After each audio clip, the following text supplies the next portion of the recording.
For SYCOR, been here about 15 years now. We're proud to call Pittsburgh our North American headquarters. My colleagues and main presenters this morning are going to be Rob James and John Moore. This time I'm going to hand it over to Rob to start our presentation. Thank you again for attending. All right, hi everyone. It's great to see people joining our presentation, and what we hope to talk about today is transitioning to the cloud. We want to talk about the advantages of doing so, what things you might want to consider, and get a little bit into the mechanics and how everything works. A little timeline here. We're hoping to work with this agenda. Got introductions going. John is taking care of that. We're a little ahead of time here, but I want to talk to you about the collaboration aspect of the cloud, talk about some migrations that I've been a part of, how that helped those customers. I'll transition into Azure VMs, which is virtual machines, talk about that a little bit. And then my colleague John Moore is going to take it from there at hopefully around 11 or 11:05. He's going to get into Azure Active Directory. There's a lot of good information on that, and also a feature of Azure called Azure Files. We'll talk about that, and then hopefully we've got a lot to cover, so we're going at this point hoping to keep the questions to the end if that works for everybody. So just a little bit about SYCOR, headquartered in Germany, but as John was saying, our North American presence is in Pittsburgh. We have an office here. We're Microsoft Gold Partner. SAP we do some work with. We've got more than 20 years of experience. We do a lot of work with Microsoft D365, finance and operations. Also do work with SAP. We do cloud migrations. We're a cloud solutions provider. We also do some work with BI, business intelligence, and we're a global company, so we've got 14 different locations, 6 countries. So we'll jump right into my slides here. Let's start off with just some high-level information. I've been working with cloud solutions and moving customers from on-premise solutions to the cloud for roughly a decade. These are some of the high-level advantages that really interest people, and what ends up happening is you save money by being able to take a look at what you have on-prem and saying, hey, do we really need to have this in the data center? Is there a way we could consolidate systems? So you can save money by taking a hard look at what you've got on-prem and figuring out what you can move to the cloud. It does help you free up your IT resources.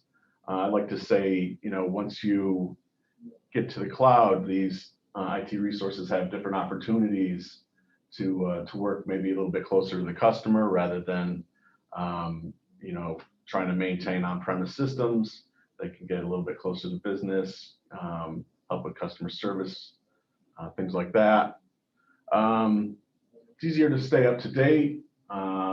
We just this morning had a customer ask us about a situation, like a security situation, and we were very confident that because this customer was Exchange Online, that they were all set, and they definitely were. Microsoft patches everything out in the cloud and keeps everything up to date.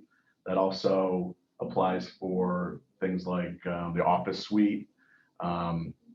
When you are a Microsoft 365 customer, you get the latest, greatest, if you choose to, in all the different products everyone's used to and loves using.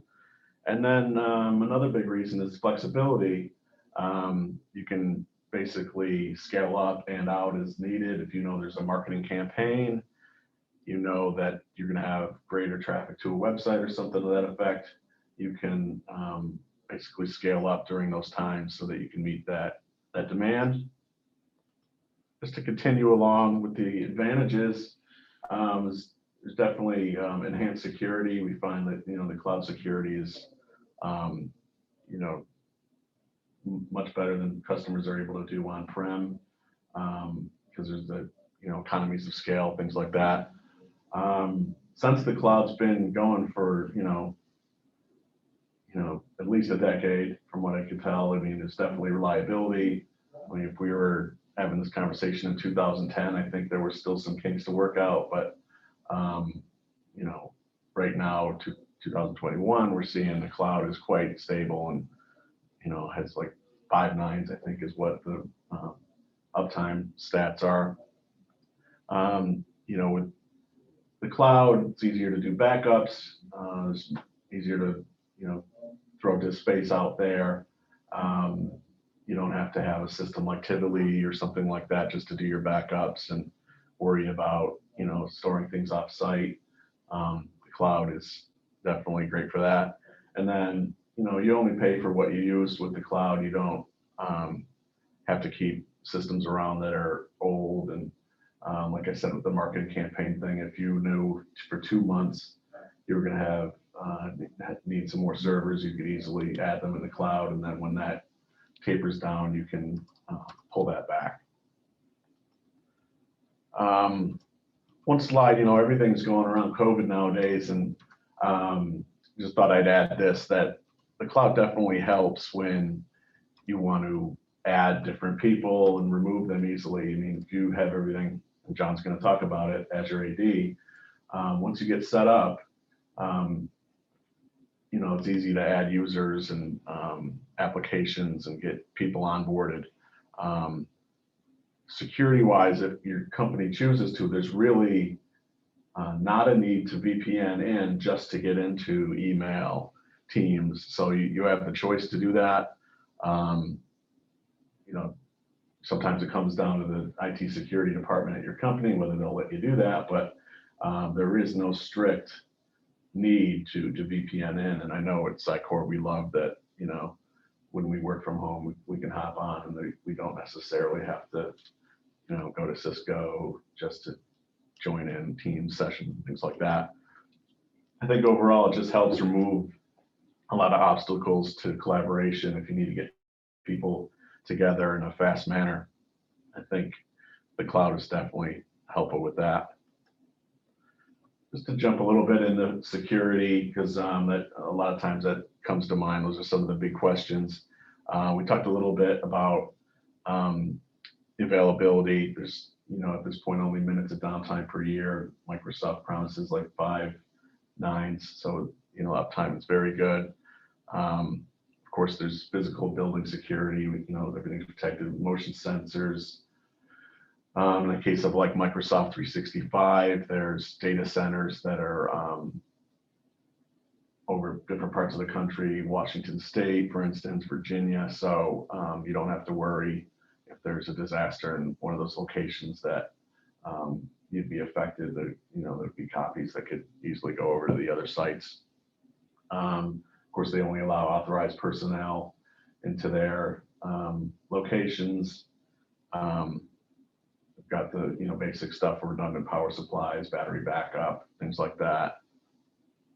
So you can feel comfortable that they've got that set up.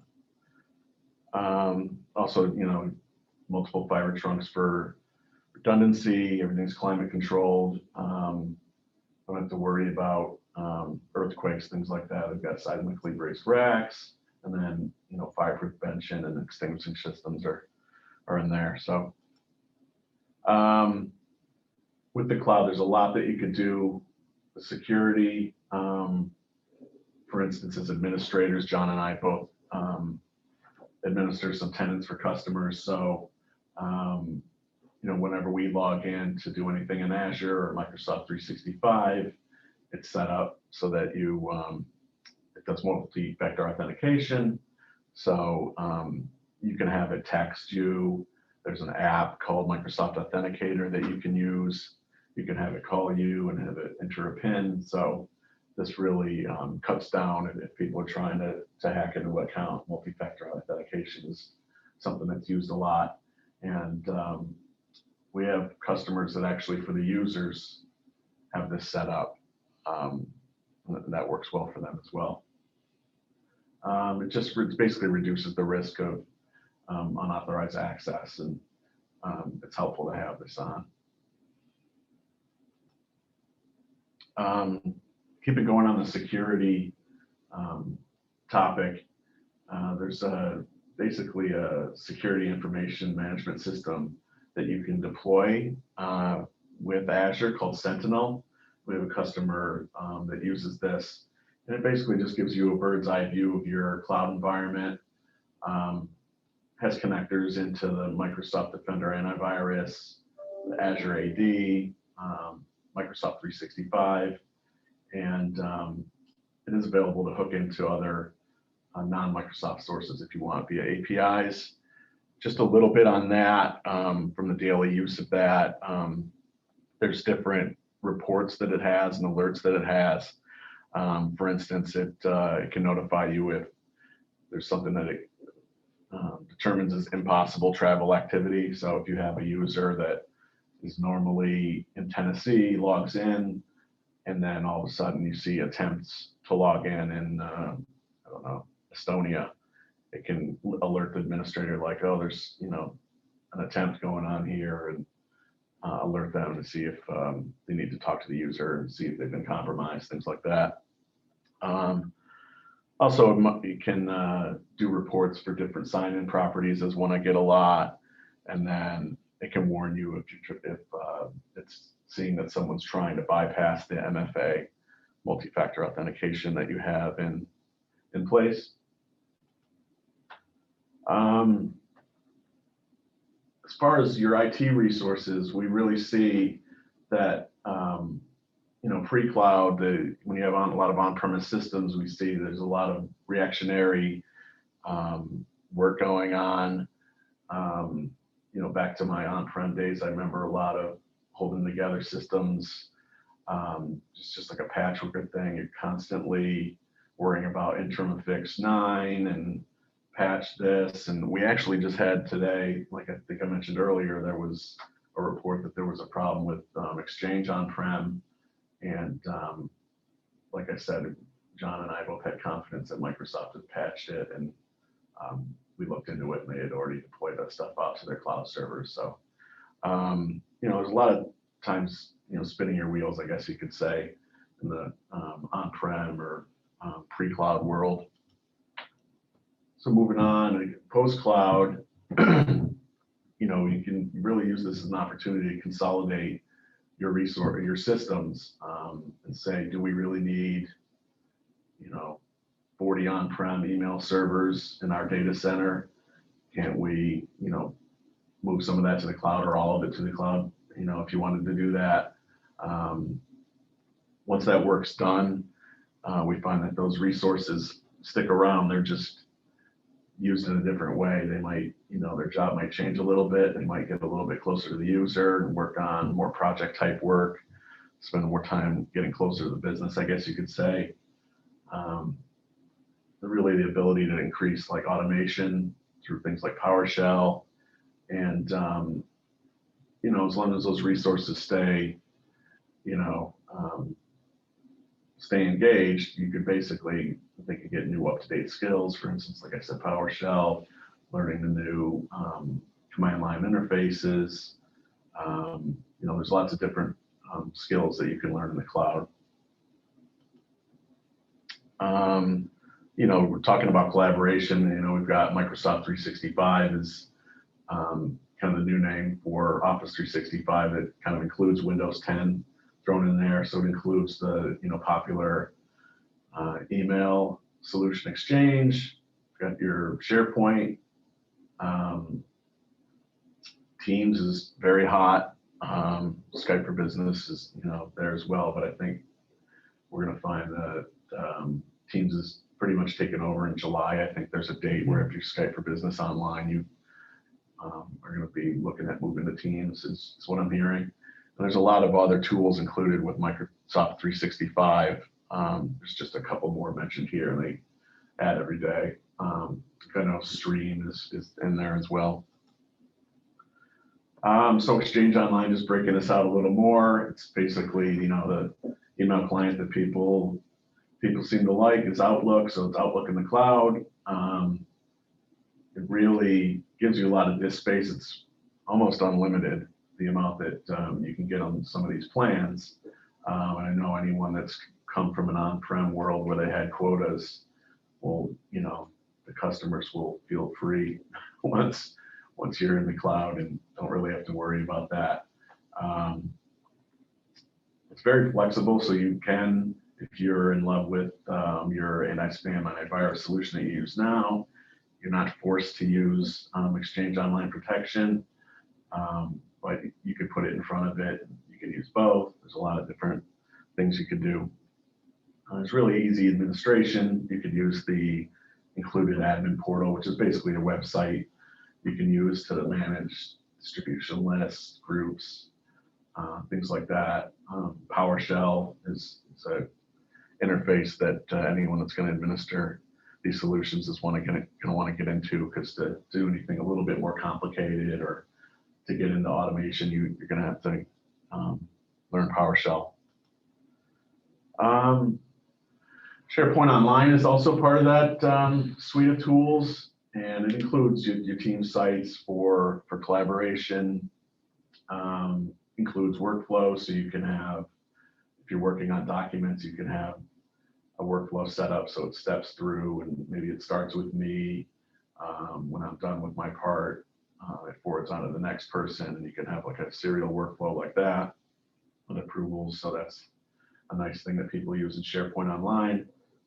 I've seen in a couple of the migrations I've worked on, companies have really used this as an opportunity to look at their on-premise file shares and migrate them up to SharePoint Online. I have one customer that we were able to really get some customer buy-in from some different departments, and they, found that they were able to get rid of a lot of things that were in the file share. They reorganized everything, and then we were able to use a migration tool and move that information up. So it really can get your customers to engage, and you can have some success, and people really get excited being able to use SharePoint and these tools that get out of the file share world. And basically you can save money, and we found that it definitely increased customer satisfaction. Just a little bit of talk of one of the experiences I had with migrating a company. This was like a holding company, so there was 4 companies over time that migrated into one tenant over a period of maybe 6 months. So they had systems that were small Exchange on-prem. They had Lotus Notes presence at one of them. So over a period of time, we were able to get everything moved from those systems up to the cloud. So it really did increase the productivity of those company. People love the tools. Just being able to do calendar free time lookups to the other companies was really a big win. And we also saw that, this was back in the day when it was probably Link and Skype for Business, but being able to do a federation with instant messaging systems and the web meeting system was a huge win with some of the outsourced vendors that they worked with all the time. Once that was set up, people really liked that feature, and really able to knock down obstacles and really able to collaborate. So in the end, there was a lot of different systems on premise that were able to be eliminated, saving money. And I believe the CIO, when it was all said and done, said the support costs were cut in half as a result of that move. So that was the collaboration piece of my presentation. I wanted to move on and talk a little bit about Azure virtual machines. So in the Azure world, there's a lot of different modules. So this is just one I chose to talk about. It allows you to basically move your applications out to the cloud. You don't have to change any existing code or anything. So the VMs, there are a lot of different operating systems out there. So you'll see the Windows Server, Linux distributions are out there. There's a marketplace that you can use. Perhaps someone's got a Linux distribution, including an application. You can, use the stuff that's out in the marketplace there. So it's quite easy. Easy to storage, manage your storage. There's a lot of high availability features with this, so you can decide whether you want it so that you're covered if a region goes down, or there's a lot of different things you could do. From a networking standpoint, there's virtual networks that you can set up, and once you get it out to Azure, you can figure out which virtual machines should talk to one another and which should be isolated. You can take any workload that you want, basically. So we've seen customers that have put their accounting software out there. You do file and print services, moved out to the cloud. And I think a really good thing that people like these Azure VMs for is setting up these test and staging environments. With the cloud, you can move much more swiftly with setting up and tearing down these environments, where in an on-premise world it would be very difficult for just these temporary environments to get hardware and rack it and provide electricity. I mean, it's just so much easier when you do stuff like this in the cloud. So just wrapping this up, with Azure VMs, once you've got some of the virtual machines out there, what you basically do is set up like a site-to-site VPN from your company out to the cloud, and then these workloads will show up. So you can do, work with the applications and customers. Once you have that, basically like a branch set up, you're all set to start working and having those workloads out in the cloud. You can shut down the on-premise systems. And I believe that's my part of it. I think John's going to take over and talk about Azure AD and Azure Files. Hi, everybody. My name's John Moore, and as it's mentioned, I'm a cloud administrator here at SYCOR. And what I'm going to do today, I'm going to talk to you about Azure Active Directory, what it is, the way it connects to your on-prem cloud. So a lot of you may wonder, what is Azure Active Directory? It's a Microsoft cloud-based identity and access management service.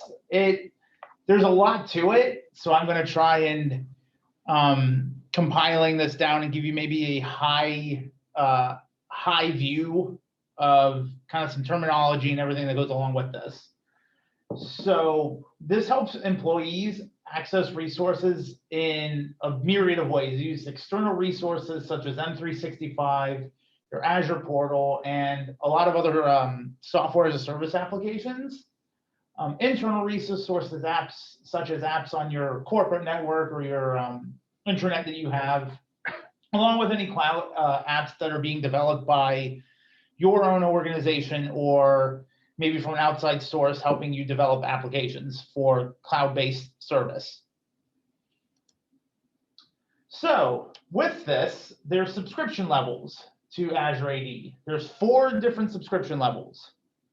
There's the free version, which is, it provides users and group management for on-premises directory synchronization. It gives basic reports, helps with self-service password change for cloud users, single sign-on across Azure, M365, and other SaaS applications. You have Azure Active Directory Premium P1, which gives the free features, but also lets you access your hybrid users across both on-prem and cloud resources.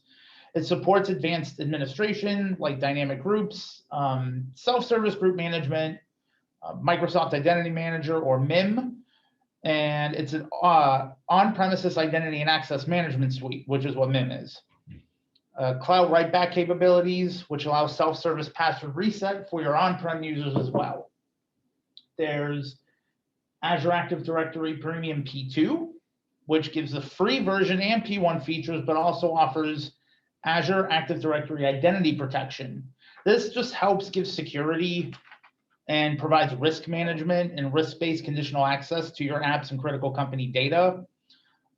PIM, which is privileged identity management, to help discover, restrict, and monitor administrators and their access to resources. So it's not like just any admin can do anything they want. You have to have special permissions to get to certain places. And it can just provide just-in-time access when needed. So basically, you can get this anywhere you need it to be. And the feature that people seem to really, really like is the pay-as-you-go license. You can also get additional feature licenses, such as Azure Active Directory B2C or business to customer. B2C, I'll explain that more a little bit later. B2C can help you provide identity and access management solutions for your customer-facing applications. And these are just, this is the 4 subscription levels. Then they're really good at helping kind of see where you are with your development going into the cloud and where you want to go. So there's a lot of features that come with having Azure AD. And I'm going to give a, again, high-level overview of what all of this actually looks like. So with some AD features, you have application management. This helps manage your cloud and on-prem apps using application proxy, SSO, and the My Apps portal, which is also known as the Access portal, which is a web-based access portal that you can just get from anywhere. And helps with your software as a service applications.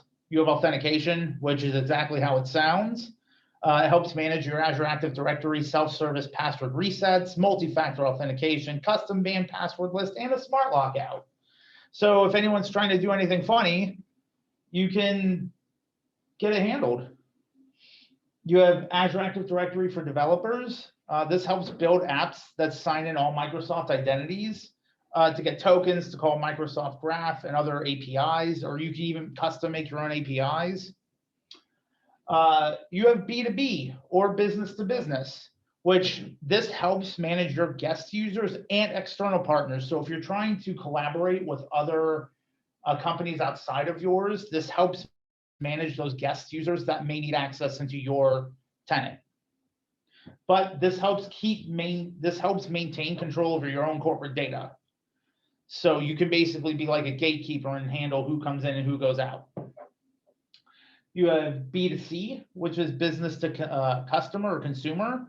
Customize and control how users sign up, sign in, and manage their profiles when using your applications that you create.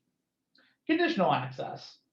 And it's exactly how it sounds. It just manages access to your cloud applications and device management, so MDM.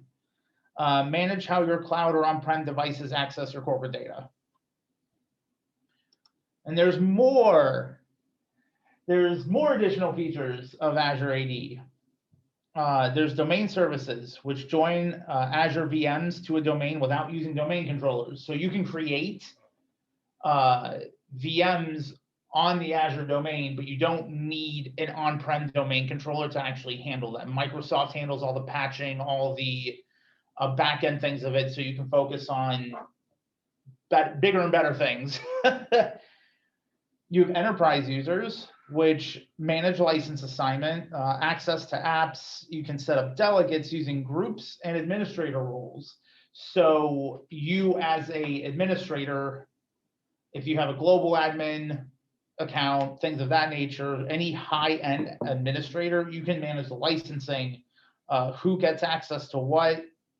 You can set up delegates, so the admins can actually send people to be in control of certain groups and certain resources that you need. You have a hybrid identity, and I'm going to get into this quite a bit in a little bit.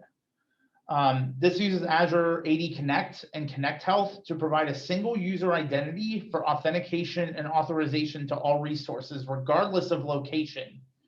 So, meaning you can have on-prem and cloud-based materials and data, but they all still connect. There's a bridge that's built using Id Connect and helps create that hybrid identity. You have identity governance. This helps manage your organization's identity through employee, business, partner, vendor, service, and app access controls. You can also perform access reviews. So this helps with auditing and things like that down the line. Identity protection. This detects potential vulnerabilities affecting your organization's identities. It can configure policies to respond to suspicious actions and take appropriate action to resolve them, which Rob had talked about earlier using Azure Sentinel. So you can get custom-made emails and everything sent to you as an administrator to see, okay, there's a rare RDP connection, or there's, users that are trying to sign in from locations that you physically can't, that's impossible. And last but not least, reports and monitoring. There's monitoring tools, things like Connect Health, that just give you insight to security and usage patterns that are within your organization. And there's a nice user interface that goes along with the health and monitoring aspect of it. Now, I gave you a, a bit of a breakdown of some of the features, but now we're going to get into some terminology that encompasses all of this. That no matter what license you have or where you're going with this, this is some terminology that needs to be used throughout all of it. So you have identity, and identity is just a thing. It's a thing that can get authenticated. It can be anything. An identity can be a user with a username and password. It can be secret keys or certificates. It can include applications or other servers that might require authentication through secret keys or certificates. You have an account, an identity that has data associated with it. Now, with this said, you cannot have an account without an identity. So think of the account as like the coat to the person who is the identity. The account basically keeps everything together. An Azure AD account. It's a classic subscription administrator role. It's conceptually the billing owner of a subscription. This role has access to the Azure Account Center and enables you to manage all subscriptions in the account. So say if you have licensing and you have billing that has to do with the Azure AD account or the Azure account as a whole, that's what the administrator role within Azure AD account is for. You have a service admin. The service admin is just a classic subscription administrator role, and it enables you to manage all your Azure resources, including your access. This role has the equivalent access of a user who is assigned the owner role at the subscription scope. So basically, the service admin is the end-all be-all next to the global admin. And the owner. This role helps you manage all Azure resources, including access. This role is built on a newer authorization system called Azure Rollback Access Control, or RBAC. And it's just, how do I put this? It's basically like fine-tuning all of the permissions and the access that you can have just based off of one person. And, what are we doing here? There we go. And not to continually beat you down with terminology, but here's a few more terms that most people should know when getting into this. You have an Azure AD Global Admin.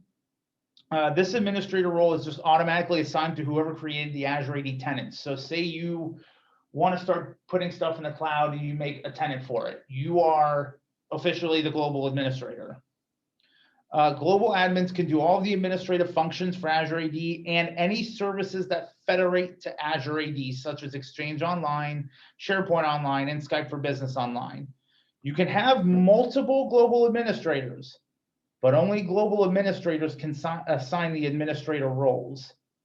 So the only person that can give you global administrator access is another global administrator. You have an Azure subscription.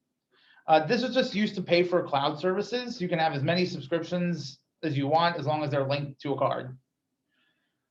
You have the Azure tenant, which is a dedicated and trusted instance of Azure AD that's automatically created when your organization signs up for a Microsoft Cloud subscription, such as Azure, Intune, M365, any of that. That you instantly make a tenant the moment you sign up for it. You have single tenant.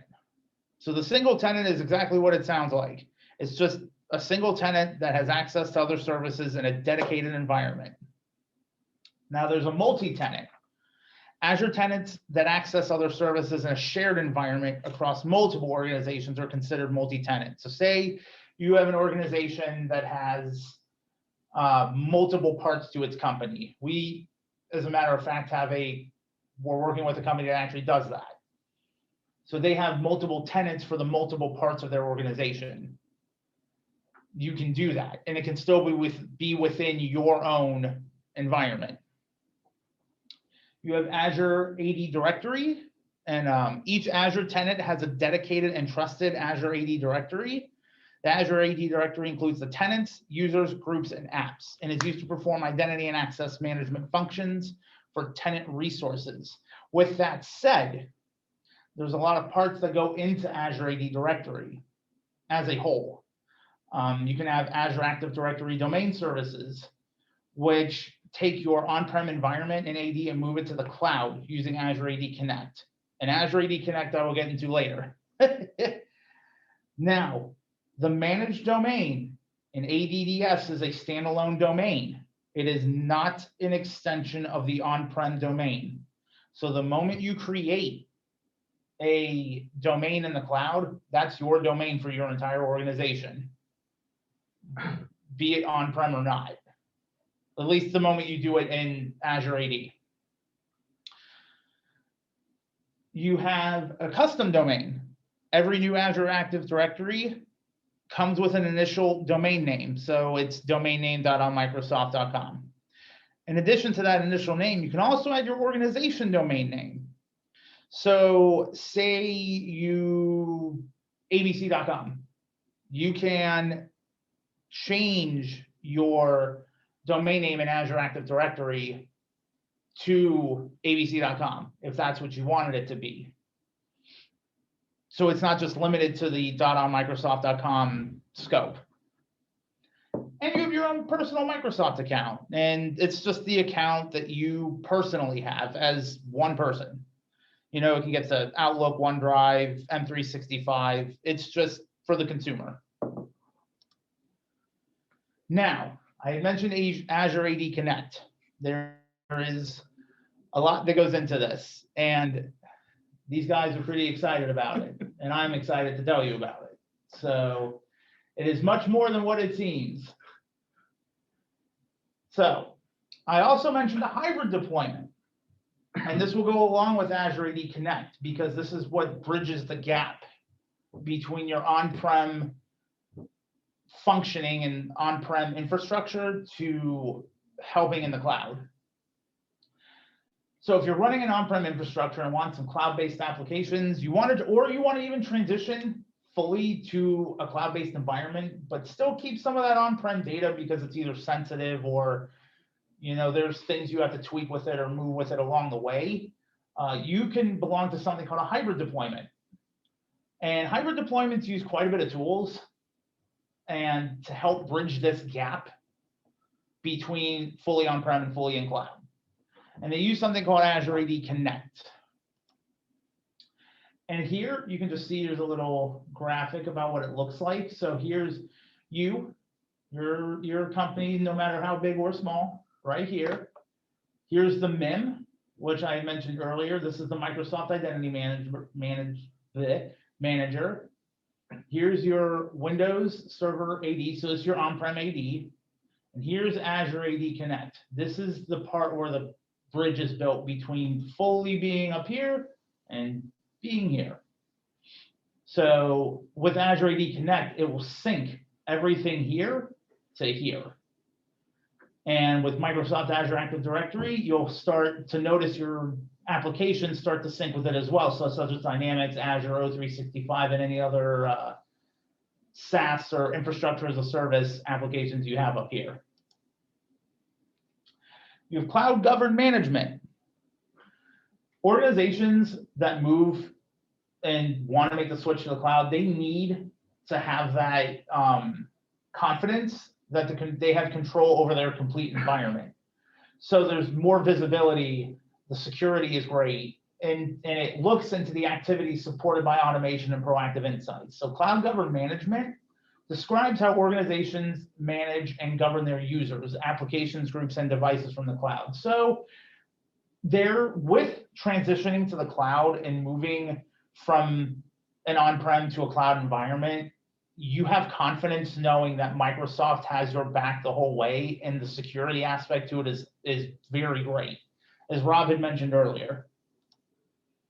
So enough of my blathering. What is Azure Id Connect? Azure Id Connect is a Microsoft tool, and it's just designed to meet and accomplish what you want for a hybrid identity. There's a lot of features to it, and they help transition into the hybrid or fully cloud environment. You have password hash synchronization. It's a sign-in method that synchronizes a hash of a user's on-prem AD password with Azure AD. You have pass-through authentication. So it's a sign-in method that allows users to use the same password that they have on-prem in the cloud, but it doesn't require any extra infrastructure. So this is where that bridge is coming into, the connecting the two worlds, if you will, together. You have federation integration. It's an optional part of Azure Id Connect that can be used to configure a hybrid environment. Using an on-prem ADFS infrastructure, if you have one, it also provides ADFS management capabilities, and you can use certificate renewals or any other ADFS server deployments. Synchronization. It's responsible for creating users, groups, and other objects, as well as making sure identity information for your on-prem users and groups is matching the cloud. So the synchronization is exactly like it sounds. It helps merge the two together in a way that just seems seamless. It just seems totally like it was just made to be that way. And you have health monitoring. Azure Id Connect Health, it provides robust monitoring, and it gives a central location of what's going on in your Azure Active Directory portal. It gives a nice GUI interface and can give you metrics on just about anything you want it to, as far as what's going on in your network. Here's just a little thing I put in here. Here's your on-prem AD. Here's Azure Id Connect. This is the gap. This is that bridge I was talking about. So this is you, the user, whatever you're signed into. The sign-in goes in here, hits the Azure Active Directory, and can immediately authenticate it through your on-prem Active Directory. And if you want to get rid of your on-prem Active Directory, it will simply authenticate it through the cloud and get right back to the user. So it's not only giving you more for protection and security, but it's also giving you reliability. So if anything should happen here, it's already up here. Oh no. There we go. So why use Azure Active Directory Connect? Well, it integrates your on-prem directories with Azure AD, but makes users, it's more productive, and it gives common identity for accessing both cloud and on-prem resources. And here's just a couple of other advantages of using Azure AD Connect in your hybrid identity. It's just a single tool, and it gives easy deploy. It's a very nice, smooth deployment experience for sync and sign-in. And it gives the newest capabilities for your scenarios. And as Rob had said earlier, it gives you the latest and greatest at all times.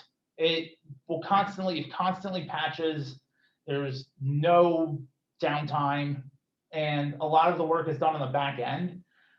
There's resiliency to it and high availability to it, because if anything should happen at a certain availability zone or resource group that you're in, it will move to another one just to keep the uptime. And it replaces older versions of identity integration, tools like DirSync and Azure AD Sync, and it's free with each Azure subscription you have. So it's a very useful tool to take advantage of, because not only is it free, but the transition is virtually seamless. Now, a little bit about Azure AD Connect Health. I had mentioned this earlier. and it's quite a useful tool as far as getting a good look at what it means for your company and gives you kind of a peace of mind as to how things are running. Each of your on-prem identity servers will get an agent, which then you get access to a health portal in Azure. And it gives enhanced security by letting you see what exactly is going on. You get alerted on all critical Azure Active Directory federated system issues. It's easy to deploy and manage. The metrics are beautiful. Not to not to say they're nice looking, but it's a great user experience. It gives, again, peace of mind for what you're doing. And using this feature, the only drawback is you have to have an Azure AD Premium 1 license, but it's worth it. For coming with this, it's nice to have that security and peace of mind, knowing that you're able to see and control exactly what goes on in your network. Now, getting into some meat and potatoes here of Azure File, because we had mentioned file sharing earlier. And this is something that people typically look for when they're trying to look into moving to cloud systems, because file sharing is such an important part of any business. So what is Azure File? Azure File, it's fully managed file shares that are in the cloud. You use SMB or network file systems protocols. They can be mounted concurrently by cloud or on-prem deployments. So this is great for a hybrid environment if you're trying to move from on-prem file sharing through a server to a cloud environment with file sharing. Azure Files through SMB, they're used on Win, Linux, and Mac OS, which is terrific because you can basically use it on anything. NFS is only through Linux and Mac OS though. Azure Files for SMB file shares, they can be cached on Windows servers with Azure File Sync for basically hot data. So data you need access from anywhere that is being used a lot. So why Azure Files is useful? There's a lot that goes into this. There's an increasingly large number of uses for Azure File, and they seem to be getting added almost endlessly. But here's just a few cases that it can be used for. You can replace or supplement on-prem file servers. Azure Files can be used to completely replace or supplement traditional on-prem file servers or NAS devices. Like I said, they can be used on Windows, Mac, and Linux devices. They can directly mount Azure File shares wherever you are in the world. No matter where you are, what you're using, you should be able to have access to them. Azure File SMB file shares can also be replicated with Azure File Sync to Windows servers. And what I'm going to do, and it's not exactly here, but I'm going to talk about backups a little bit later if I have time, because I think it's important to deal with Azure Files as well. And you can do either on-prem or in the cloud for performance and distributed caching of the data, and whether it's no matter where it's being used. And with the recent release of Azure Files AD Authentication, Azure File SMB file shares can continue to work with AD hosted on-prem for access control. So basically saying if you're trying to access it anywhere, it can use your on-prem AD or cloud AD to access it. Now you can lift and shift applications. Lift and shift is basically taking it from your on-prem environment and just shifting it to the cloud. It makes it easy to lift and shift applications to the cloud that expect a file share to store file, application, or user data. Azure Files enables both the classic lift and shift scenario, where both the application and its data are moved to Azure, and the hybrid lift and shift scenario, where the application data is moved to Azure Files, but the application itself continues to run on-prem. We actually have a client that actually does sort of something like this, where they have an application that's stored in the cloud, but the data is kept on-prem to themselves. And it's used for banking and stuff like that. It helps simplify cloud development. There's shared application settings. Shared application settings are a common pattern for distributed applications. It can create a centralized location where they can be accessed from many application instances. So application instances can load their configuration through the File REST API, and people can access them as needed by mounting the SMB share locally. There's a diagnostic share. An Azure File Share is a convenient place for cloud applications to write their logs, metrics, and crash dumps. Logs can be written by the application instances via the File REST API, and developers can access them by mounting the file share on their local machine. This gives great flexibility, and developers can embrace cloud development without having to abandon any existing tooling that they are used to. It gives great test, dev, and debug options when developers or administrators are working on VMs in the cloud. You'll often need a set of tools or utilities, but copying such utilities and tools to each VM is really time-consuming. But mounting an Azure File Share locally on the VMs, a developer can just go in, access their tools and utilities without having to copy everything to each VM. And last but not least, containerization. Azure File Shares can be used as persistent volumes for stateful containers. Containers deliver the build once, run anywhere model. These capabilities that enable developers to accelerate innovation. For the containers that access raw data at every start, a shared file system is required to allow these containers to access the file system, no matter which instance they run on. And sorry if I'm going a little fast for everybody. I know it seems like a lot. So we have, there's some benefits to having Azure File, and it's one of the best ways to have a hybrid infrastructure, or even, that lifting and shifting phase to the cloud. But the benefits are honestly more than enough just to get this as a whole, because it can fit any infrastructure you have. Shared access.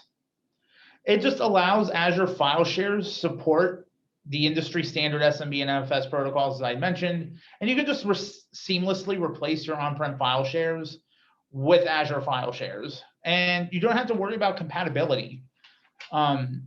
Being able to share a file system across multiple machines, applications or instances, it's just a significant advantage with Azure Files for applications that just need shared. If you need to get a lot to a lot of people, this is the best way to do it. It's fully managed, meaning everything, like I said, on the back end is already handled by Microsoft.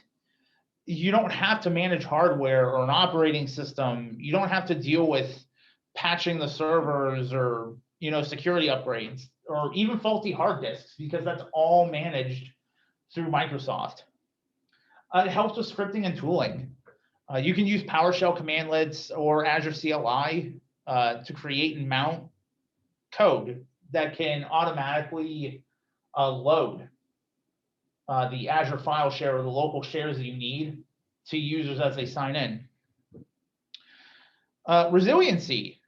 It was built from the ground up to always be available. So there's no downtime. You're not going to lose this. It will always be there. And there's familiar programmability. Applications running in Azure can access data in the share via file system IO APIs. Developers can leverage their existing code and skills to migrate existing applications. It's just an all-around hugely beneficial tool to everything that you need it to be.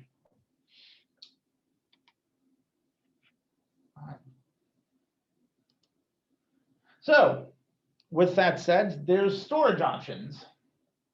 There's tiers to this. These give a lot of options to you price-wise of how much you want to use, how little you want to use, and just the way it can be stored. Premium file shares These are made for intensive workloads, low latency, high throughput.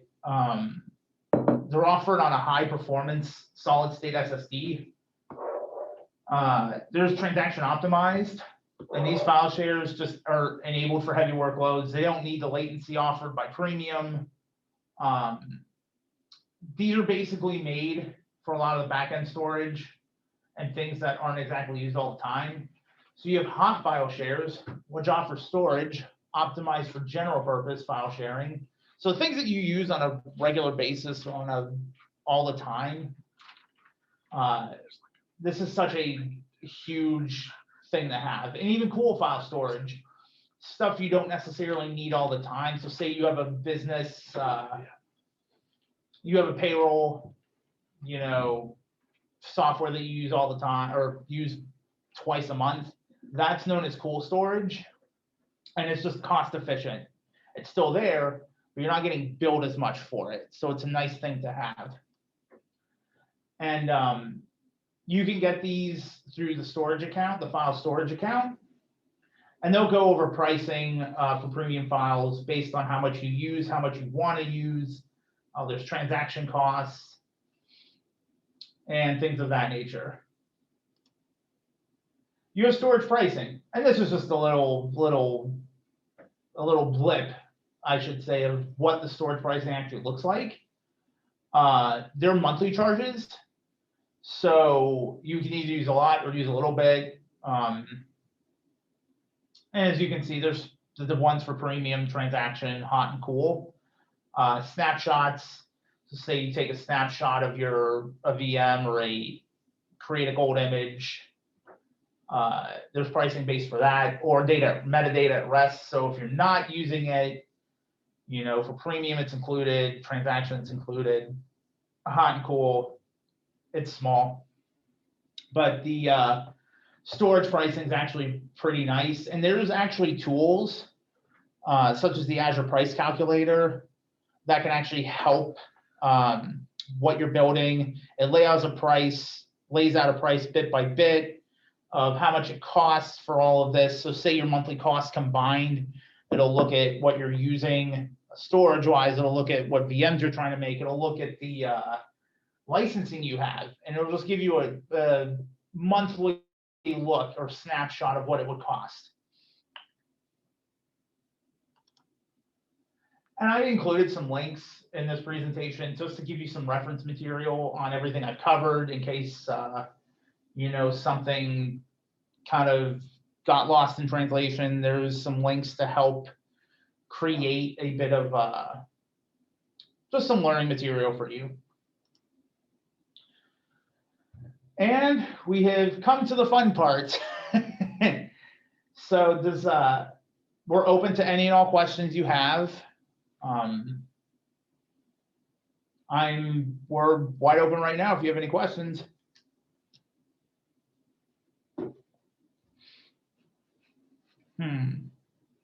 Let's see what we got.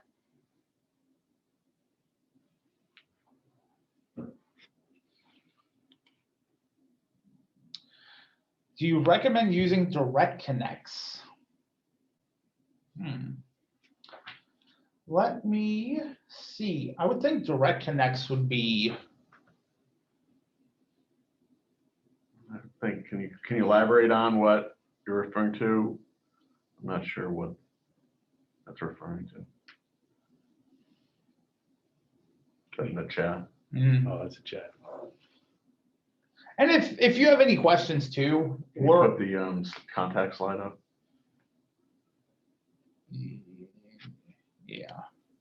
It looks like Jennifer logged off, who asked that question.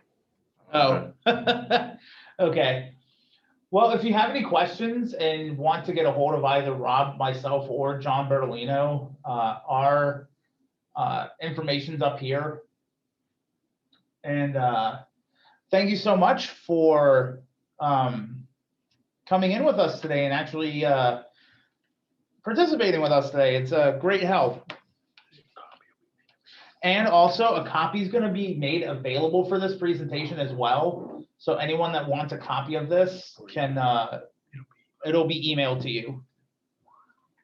Yeah, this is Rob again. Just wanted to mention that you found this interesting. Azure is definitely,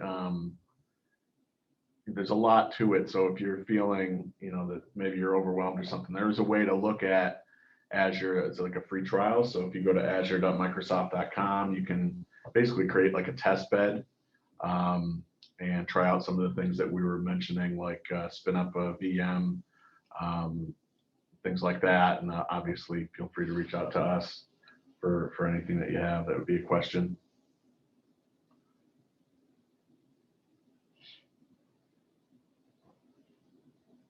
I guess one more chance for questions. Anybody? Anybody?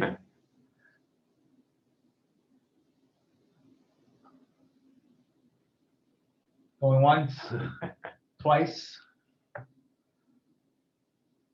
All right. Thanks so much. Well, thank you so Thank you. much.